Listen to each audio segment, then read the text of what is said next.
Hey everyone, I'm Sparky. Welcome to Sparky Does Stuff. Today I'm going to show you my Rubik's collection.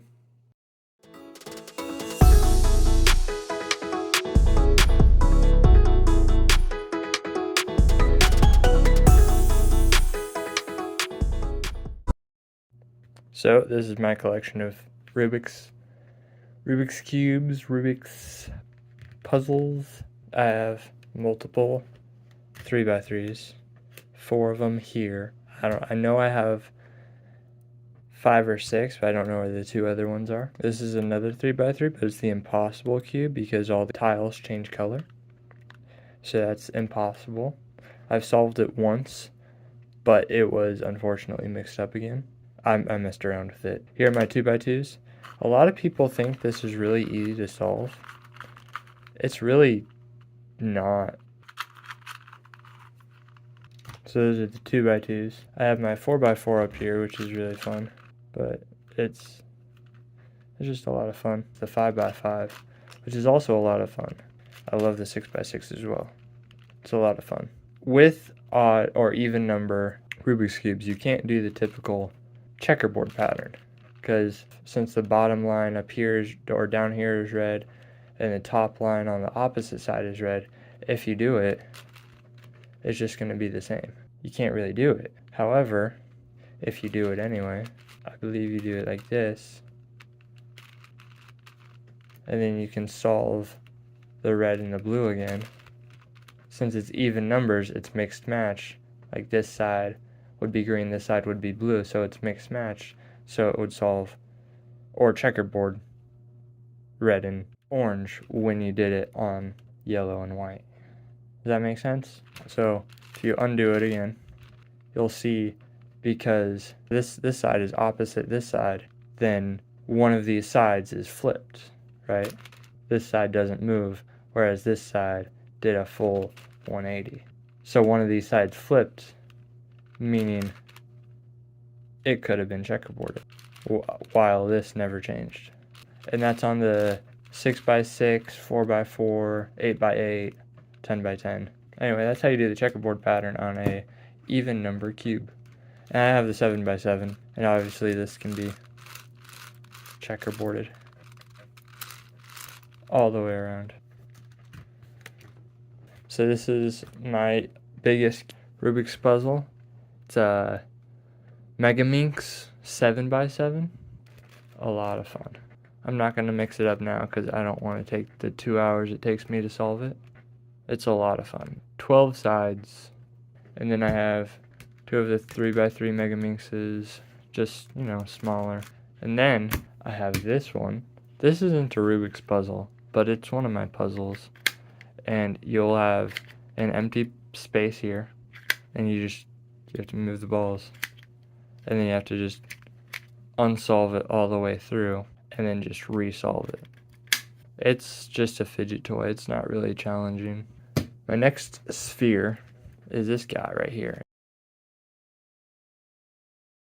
So here's it shuffled, and you'll just match everything you can, right? And this is really fun.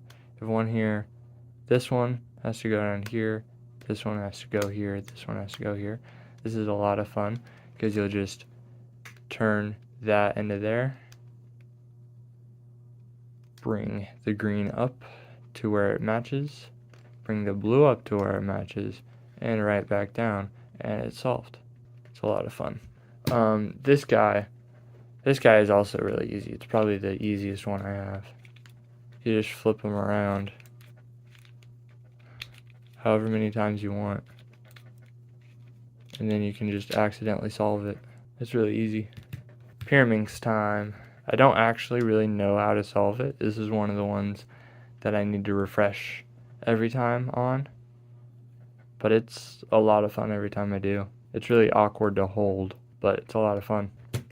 This guy is solved.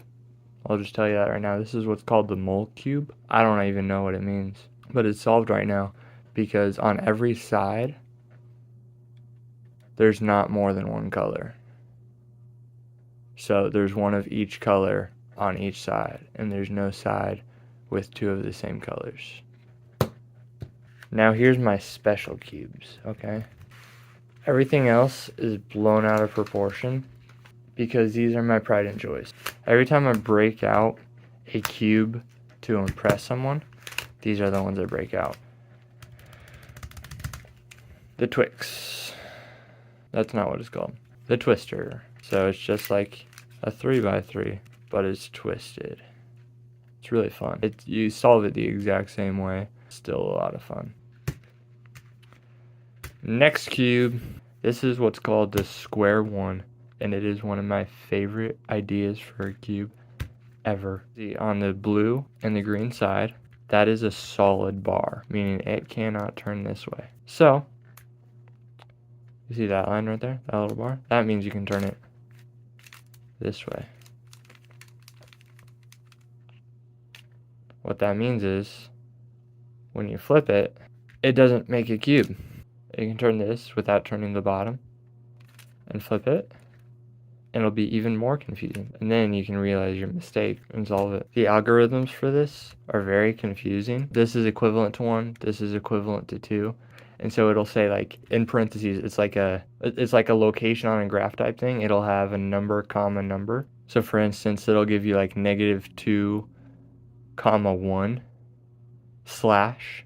That means you turn the top -2, so counterclockwise 2, and this is your bar right here, so it's -2 because this is equivalent to 2. If it said -3, you would go all the way around, but -2 right there, and then the -2 is the top, and -1 is the bottom, and so you'll turn both of them counterclockwise, and then slash means slice it.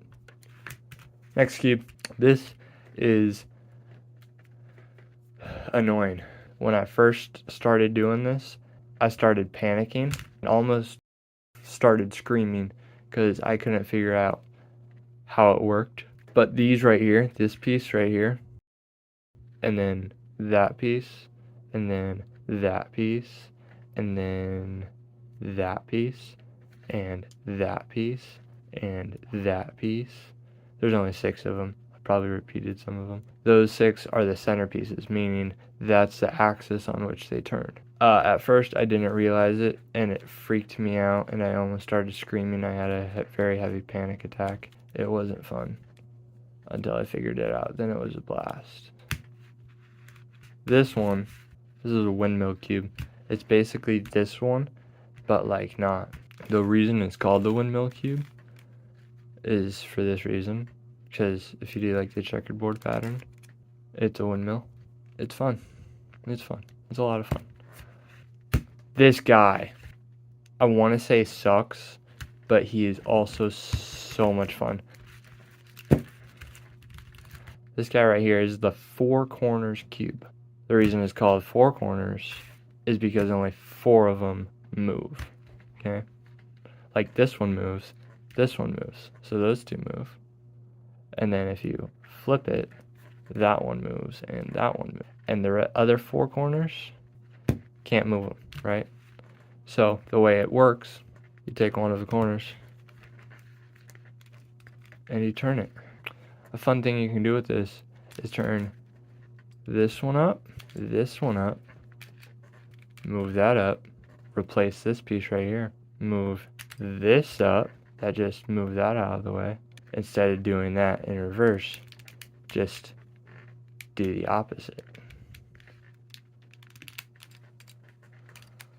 It's really hard to turn, at least this one is, because it's old and such. But then you just switched these 3 corners. It's one of my favorite cubes, and it's really hard because you have to unsolve it to be able to solve it, and it sucks because it just takes a lot of time to unscramble it compared to actually solving it. But it's a lot of fun. One of my favorite cubes for sure. So that's my Rubik's collection. Hope you guys enjoyed. Let's go do something else.